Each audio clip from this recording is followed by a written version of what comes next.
Tábua de Esmeralda, de Hermes Trismegisto. Traduzido e adaptado para o português por Peterson do Nascimento. Com comentários e comparação bíblica. Prólogo.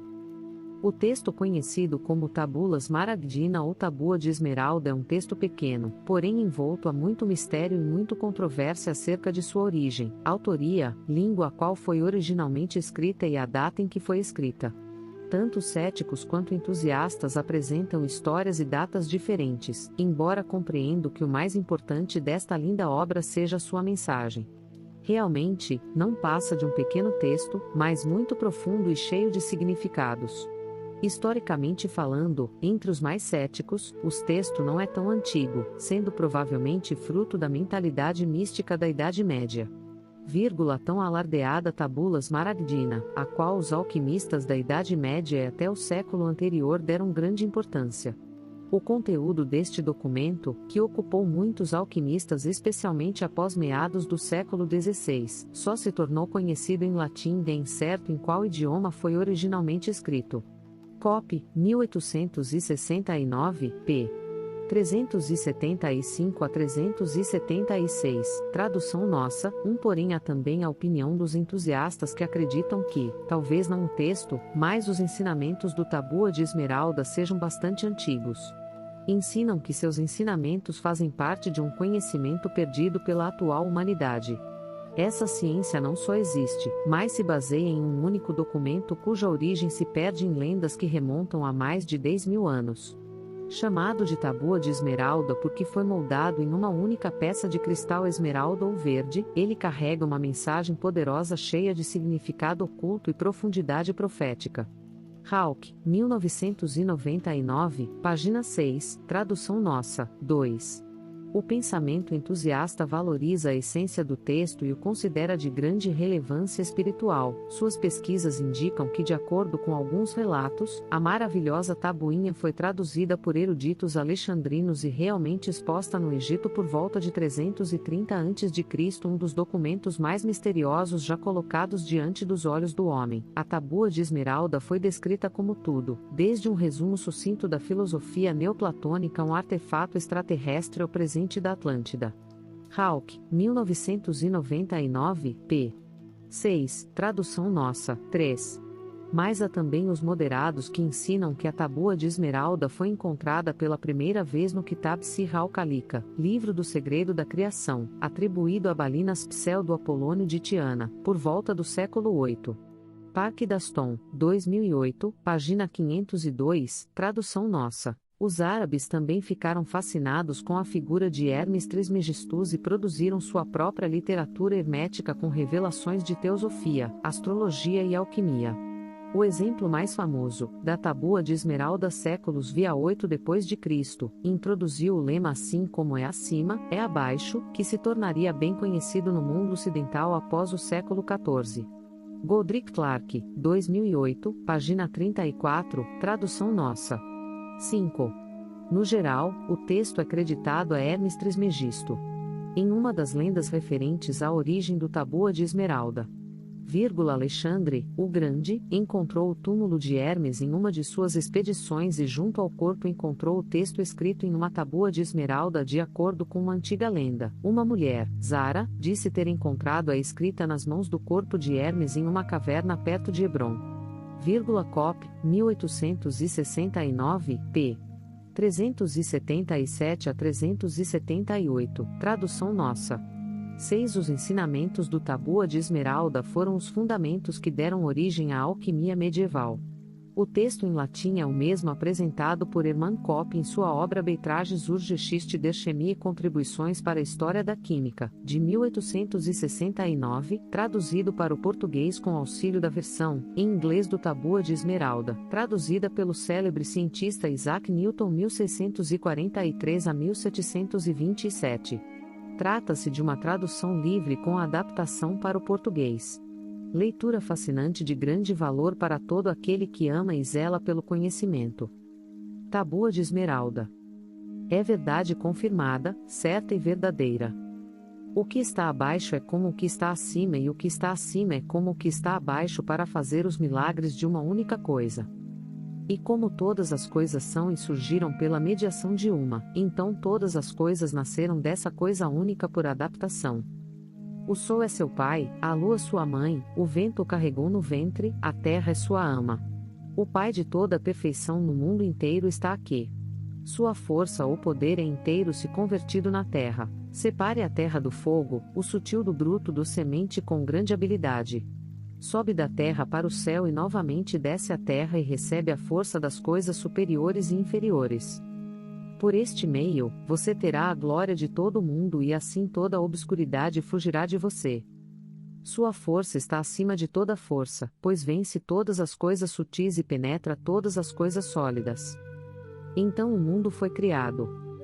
Disto são e vêm adaptações admiráveis do modo como estão aqui. Por isso sou chamado Hermes Trismegisto, tendo as três partes da filosofia do mundo inteiro. O que eu disse sobre a operação do Sol é perfeito e conclusivo. Apresentação. Eu sou um espírito eterno encarnado entre o acima e o abaixo, e não falo com você, mas através de você porque juntos somos uma só mente. Todos somos uma só mente. O mundo é mental e embora você não tenha consciência disto, as respostas para todas as suas perguntas estão contidas em uma só mente. Mas a sua mente está velada, obscurecida pelo encanto deste mundo, e você só enxerga uma sombra, um borrão da realidade, não a sua fonte. Eu falo como sendo luz, pois é a minha natureza e mesmo habitando nas sombras e na luz somos uma só mente. Os deuses que adorais são apenas partes da mente única, são apenas nomes. Por que os nomeiam? Conhecer a Deus não é dar-lhe um nome. Não se revela Deus por dar-lhe um nome, apenas cria-se um outro Deus, um outro nome. Apenas quem realmente se encontra na presença do Divino pode conhecer a Deus, e sabe que não existem nomes para nomeá-lo, apenas é possível dizer onde ele está, na mente única. Acima e abaixo não significam Deus e o diabo, ou céu e inferno, estes nomes são ilusões humanas, invenções que servem apenas aos seus propósitos mundanos. O verdadeiro acima e abaixo são coisas vivas, que não se podem ser explicadas, mas vividas. Apenas é possível apontar o caminho, mas dentro das limitações da compreensão e da escrita o acima é o mundo mental, e o abaixo o mundo manifesto, onde os objetos desenvolvidos no mundo mental tomam forma, se manifestam. Além desta realidade nada mais é necessário se aprofundar, mesmo porque não se sonda o insondável e não se limita ao infinito fantes. Aproveite o pouco de consciência que possui e a alimente com conhecimento. A consciência é como uma faísca, se for alimentada pode se expandir e queimar o véu que encobre a trágica auto-ilusão de realidade. Qualquer um pode fazer isto. Qualquer um pode verificar por si mesmo e tocar, e contemplar a mente única. Ela não está em nenhum outro lugar, a não ser dentro de você, dentro de todos, a mente é única. O pensamento é uma fração de consciência que irrompe na estrutura da realidade por meio de uma base. O que está abaixo é como o que está acima e o que está acima, como o que está abaixo, sendo assim você é tão finito quanto seus pensamentos e o medo do céu e do inferno mantém preso na terra em ciclos de renascimento. Esta realidade está ao acesso de todos, basta haver compreensão, mas a arrogância faz com que a neguem e profanem.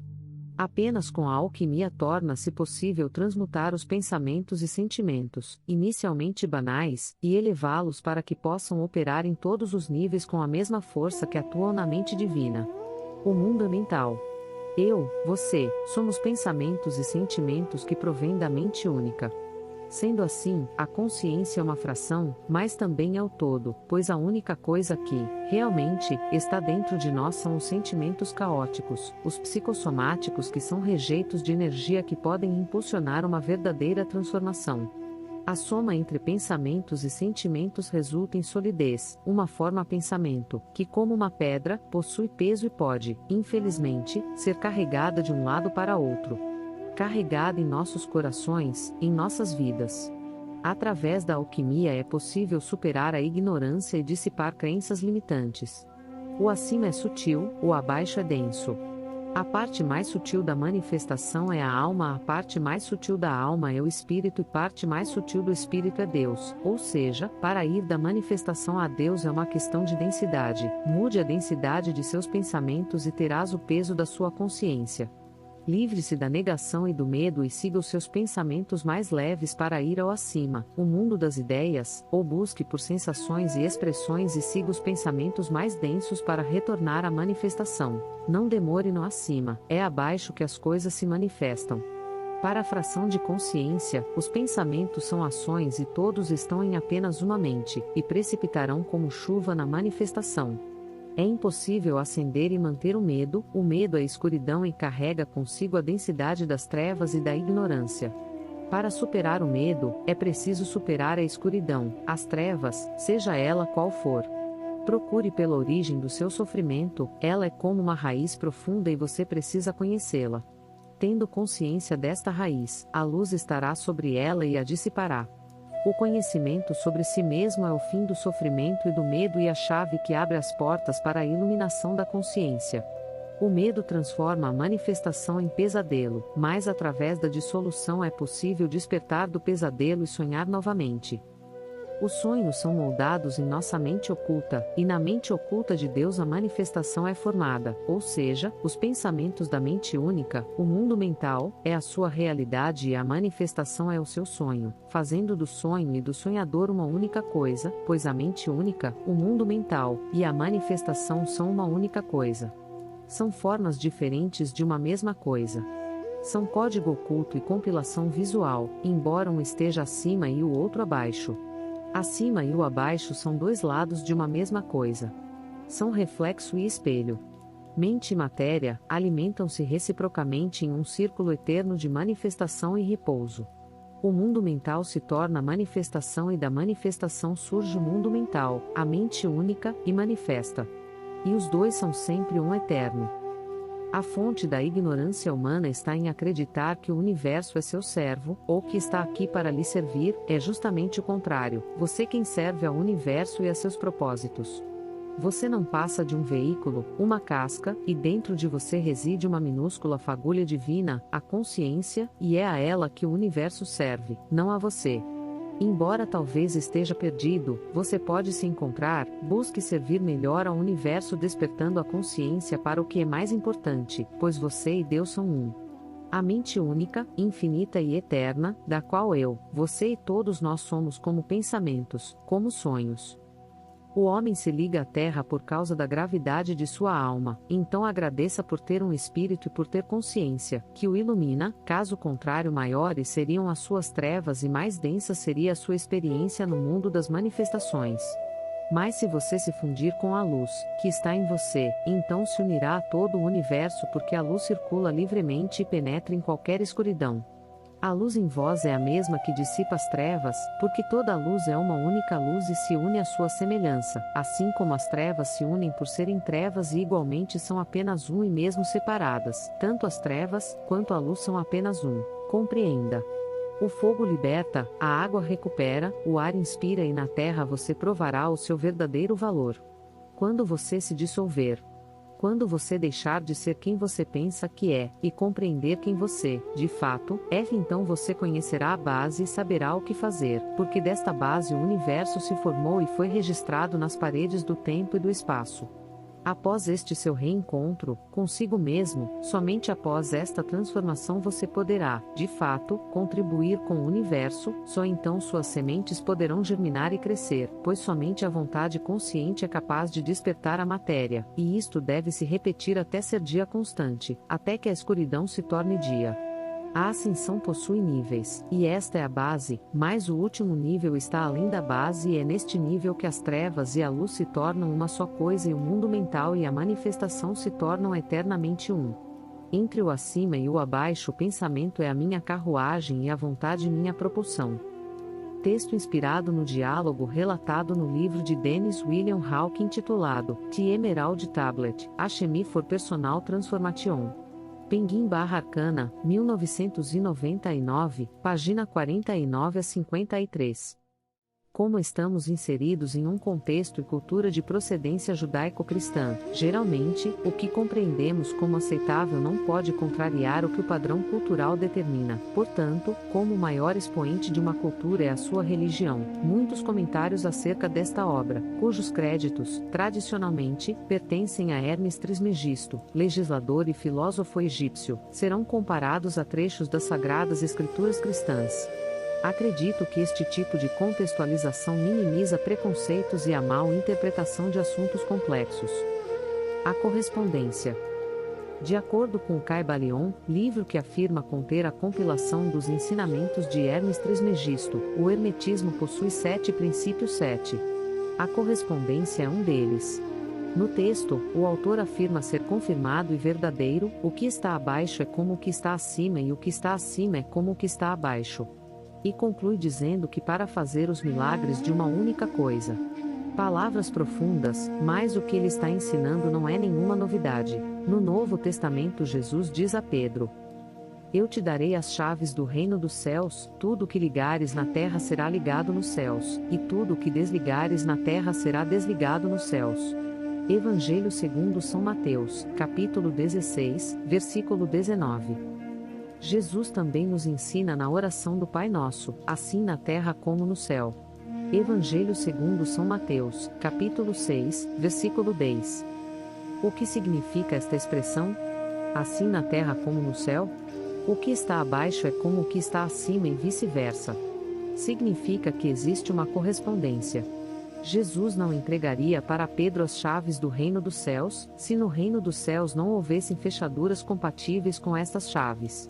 Os egípcios embalsamavam e mumificavam os seus mortos. Eles acreditavam na vida após a morte e se preocupavam com que tipo de vida seus mortos teriam no pós-vida, e por este motivo eles depositavam junto a seus túmulos tudo o que eles compreendiam que uma pessoa precisaria no pós-vida. Os faraós, como eram governantes, além de suas riquezas, eram sepultados com armas, barcos, bigas, tudo o que um governante guerreiro precisaria para garantir seu status no pós-vida. Menciono também o fato de que os mumificados tinham seus órgãos internos retirados, mas eram depositados nos vasos canopos que ficavam juntos da múmia. Os órgãos eram cuidadosamente guardados e preservados, assim como o corpo, pois o falecido iria precisar de todos os seus órgãos perfeitos no pós-vida. O que está abaixo é como o que está acima e o que está acima é como o que está abaixo. Construir e equipar uma tumba não era o suficiente para garantir a vida eterna. Um culto mortuário tinha que ser estabelecido se o falecido quisesse aproveitar a vida após a morte. Assim, além da construção do túmulo, ele precisava ser abastecido diariamente, e o culto aos defuntos celebrado regularmente. Isso significava que o mais importante, a comida, bem como outras oblações, como incenso, óleos e lençóis, eram regularmente oferecidos ao falecido. O culto mortuário era mantido vivo por sacerdotes e também por familiares. Icrão, 2015, página 187, tradução nossa. Será que existe uma conexão? Os egípcios eram requintados e podemos afirmar, sem dúvidas, que nossa atual civilização não supera a dos antigos egípcios. Não imagino toneladas de pirâmides sendo construídas nos dias de hoje, com blocos de granito maciços entalhados com belas obras de artesanato. Por que tanta preocupação com o pós-vida? O que eles sabiam? Será que o fazemos aqui agora é o que colheremos no pós-vida? Será que precisamos, mentalmente, construir no tempo que se chama agora, o paraíso que queremos na eternidade? Se for assim, então é possível construir nosso paraíso, agora, e já desfrutar das coisas boas que preparamos para ele? Coisas boas? Sim. Sentimentos como gratidão. Acredito que de todos os sentimentos que uma pessoa pode sentir, o mais sublime é a gratidão, mas não a gratidão de ter recebido alguma coisa de alguém, ela também, e não digo isto por orgulho. Mas a gratidão que denomino sublime gratidão é aquela proveniente do poder ser útil. Ser útil ao universo servindo a alguém, principalmente alguém que você não conhece, mas que está, naquele momento, precisando de você. Quando se percebe o momento. Quando se tem consciência da pequena contribuição, da pequena participação que você teve, mas que passou por você, onde você, verdadeiramente, foi útil. Útil. Útil a alguém. Ser útil a alguém. Poder fazer diferença na vida, principalmente, de pessoas desconhecidas, pois ajudar quem você conhece é muito fácil. Ajudar a quem você não conhece, e sem querer saber o que esta pessoa vai fazer depois da sua ajuda, isto não é problema seu. A sublime gratidão se dá neste sentimento. E este sentimento, a gratidão, é como uma pedra preciosa que você vai levar para a eternidade. A pessoa que você ajudou, mesmo que não saiba quem você é, mesmo que não seja grata, isto não importa. O que importa, e ninguém vai poder tirar isto de você, é o sentimento da gratidão que você sentiu naquele momento, mas que ficou registrado na sua alma, como um dos seus momentos felizes, um dos poucos momentos de lucidez, de consciência. Se continuar agindo assim, pode ser que se lembrem de você, mesmo depois da morte, e quem sabe as pessoas continuem sendo gratas e continuem se lembrando de você, porque a verdadeira morte é o esquecimento. E disse-lhe Jesus: em verdade te digo que hoje estarás comigo no paraíso. Evangelho segundo São Lucas, capítulo 23, versículo 43. E o que ceifa recebe galardão, e ajunta fruto para a vida eterna, para que, assim o que semeia como o que ceifa, ambos se regozijem. Evangelho segundo São João, capítulo 4, versículo 36. Nós plantamos sementes, primeiramente, no solo de nossas próprias mentes e dos nossos próprios corações e, posteriormente nós plantamos, com nossos atos, estas mesmas sementes no solo das mentes e dos corações das pessoas e o fruto colhemos nesta vida e no pós-vida por toda a eternidade.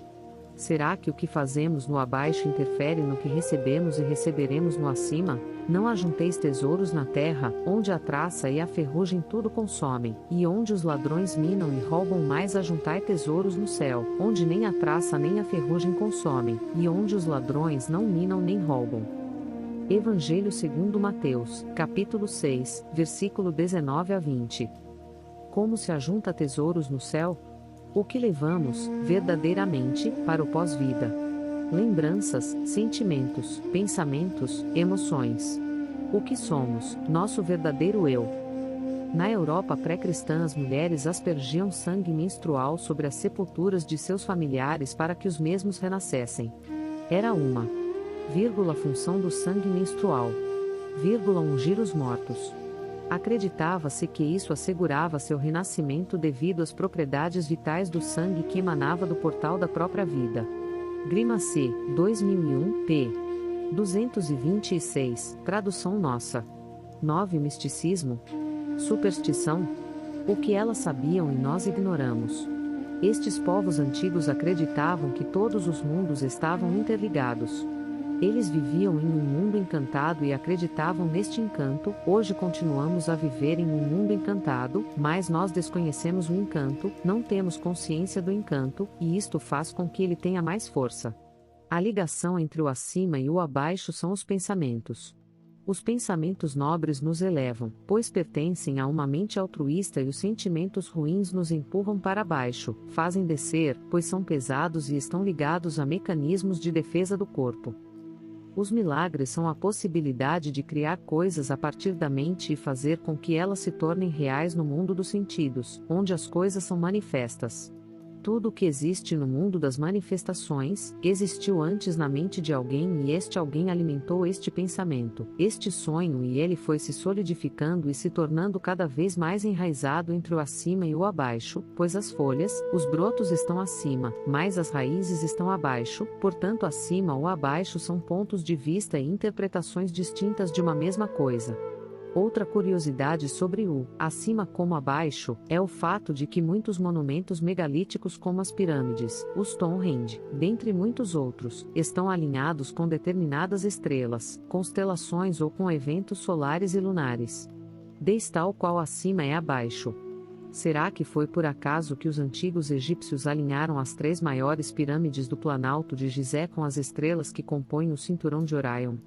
O eixo sul da Câmara do Rei aponta para o cinturão de Orion, associado ao deus Osíris, e o eixo equivalente da Câmara da Rainha. Aponta para Sirius, a estrela da deusa Ísis. Esses alinhamentos não foram acidentais, mas estavam claramente ligados ao propósito da pirâmide.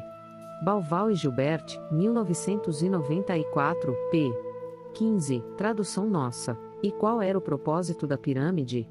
Conectar o que está abaixo com as coisas que estão acima? Acima, onde? No espaço? Em outra dimensão? Na mente eterna.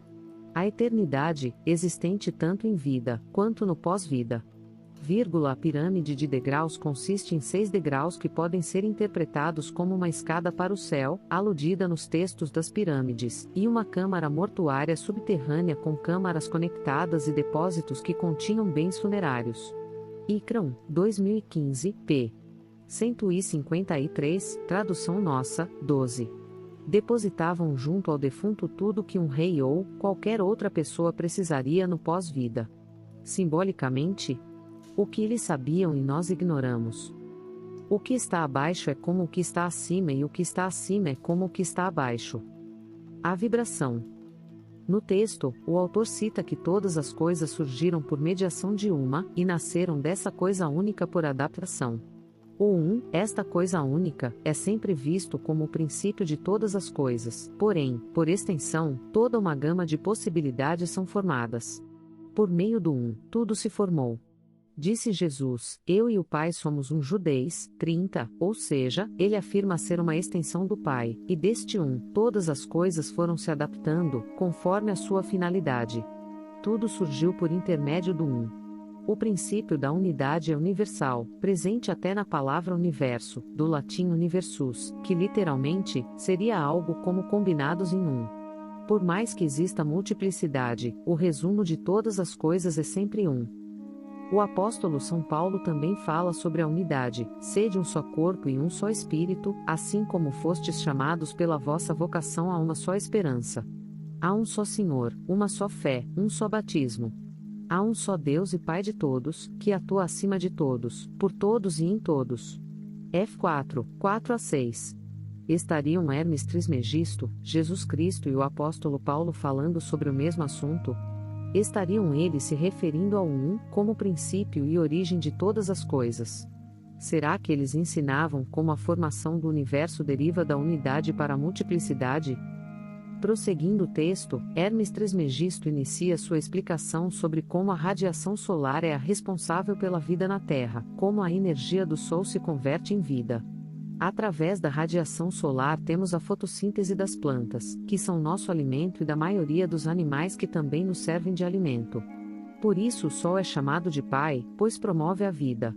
A Lua é chamada de Mãe, pois mesmo nas noites mais escuras, a Lua, a Senhora da Caça, ilumina nossos passos na escuridão, embora sem a escuridão nosso descanso, o sono e o próprio equilíbrio da vida seriam impossíveis. Além de iluminar a escuridão, ajudando na caça. As marés são causadas pela atração gravitacional da Lua. Macaulay, 2006, página 16, tradução nossa. 13. Sem as marés não haveria vida nos oceanos e mares. Se o Sol cuida da humanidade durante o dia, a Lua exerce este papel à noite. O culto à Lua era tão importante que os primeiros calendários mediam o tempo pela Lua e não pelo Sol. Os antigos acreditavam que a Lua influenciava o ciclo menstrual da mulher, ligando assim a Lua à fertilidade. Grimace, 2001, página 91, tradução nossa. Hermes trata os elementos e as forças da natureza como pessoas, atribuindo-lhes inteligência. O vento carrega os ciclos das águas e toda e qualquer alteração climática em seu ventre e a terra é sua ama. A ama é como uma babá, alguém que cuida de você. O autor chama a terra de ama. Ama de quem? A quem o autor está se referindo? Acredito que ele se refere à vida, por isso a terra é sua ama, pois a terra zela pela vida. Sem o sol, a lua, os ventos e a terra não haveria condições de vida neste planeta. O autor encerra a passagem explicando que o Pai está presente nesta realidade e aqui seus poderes, sua força são sem limites. O título deste capítulo é A Vibração, que é um dos 7 princípios herméticos.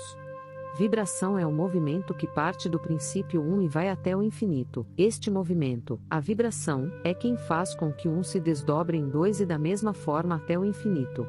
A força que parte de um ponto único e se irradia, como uma pedra que jogada em uma lagoa produz uma onda, que parte de um ponto e vibra até as suas margens, assim como o movimento existente na troca de energia entre os diferentes tipos de elementos. Considerando que nesta troca de energia, a energia passa por muitos processos, muitas conversões, e por formatos diferentes, para ser utilizada e reutilizada por todos os elementos que dela farão uso ou, dependem para existir, mas todas surgiram por mediação do Um. O ritmo. Assim como tudo possui movimento, todo movimento possui um ritmo, uma fruição, uma cadência, como o pêndulo de um relógio antigo de parede. O ritmo dita a velocidade do movimento. No texto, o autor explana sobre vários pensamentos herméticos. A correspondência, a sincronicidade, a transmutação entre os elementos. Todos os textos terão pelo menos 3 formas de compreensão para sua interpretação: a forma literal, a forma simbólica e a forma oculta. Quando o autor diz, separe a terra do fogo, existem aqueles que podem pensar de forma literal e se imaginarem buscando fogo em um monte de terra, ou até em aberrações interpretativas como dizer que, terra do fogo, seja um determinado lugar, mas também existe quem possa compreender a forma simbólica implícita no texto. A terra é dura e resistente e fogo é passageiro, queima e se consome, é frágil e sutil, portanto separe em você o que é grosseiro, duro e inflexível como a terra do que é sutil, intenso e volátil como o fogo. Esta é a forma simbólica de se compreender esta passagem, mas de forma oculta o autor está comentando sobre conceitos que referem-se à magia sexual e o uso da transmutação ao retirar o fogo da terra, ao extrair o sutil do bruto. No processo de transmutação chega-se à sublimação ou êxtase místico, ou seja, sobe-se da terra para o céu e retorna para a terra, pois o êxtase é passageiro, mas o praticante traz consigo as experiências adquiridas de mundos superiores ou inferiores pelo tempo que por lá esteve. Na Bíblia, Jesus transforma a água em vinho, ou seja, ele transmutou os elementos modificando suas propriedades. Jesus mistura terra e saliva e aplica nos olhos do cego e soma esta fórmula mágica, a fé do cego, e o resultado foi a cura.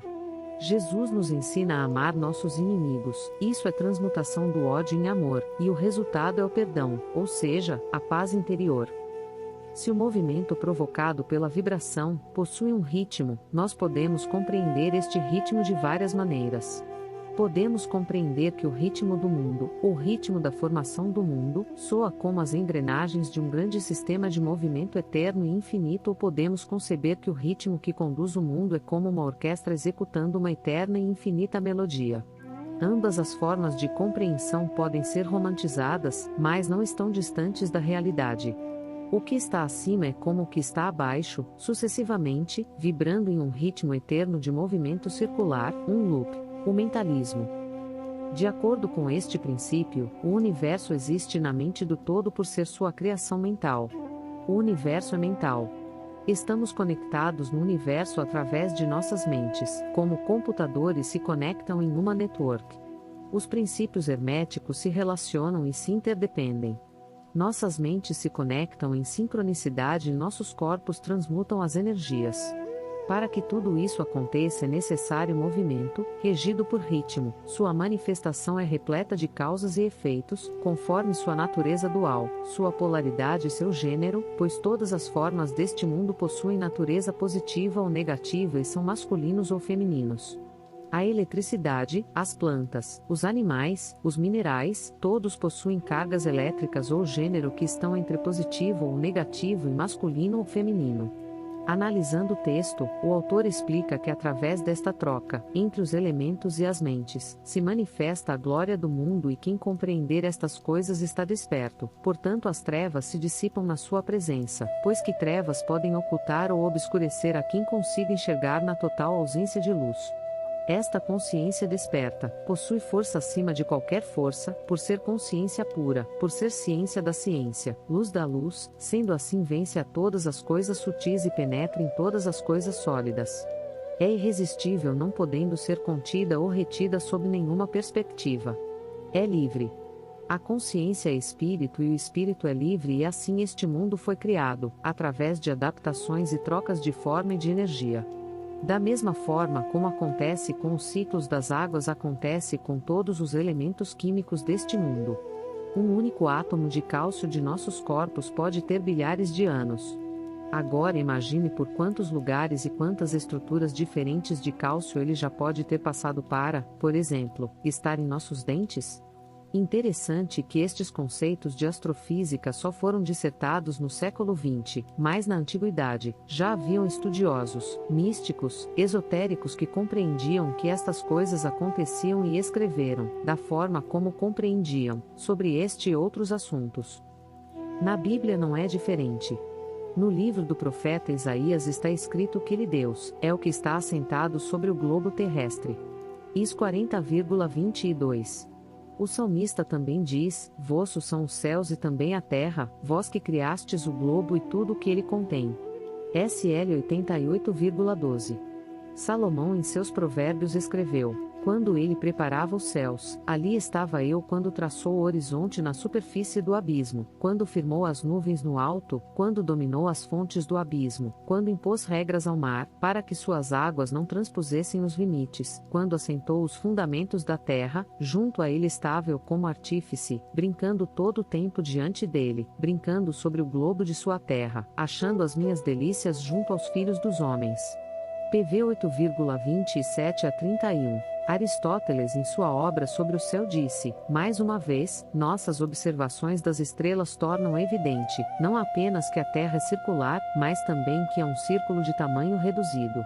Pois uma pequena mudança de posição para o sul ou para o norte causa uma alteração manifesta do horizonte. Stokes, 1922, p. 297b, tradução nossa. 15 Como assim?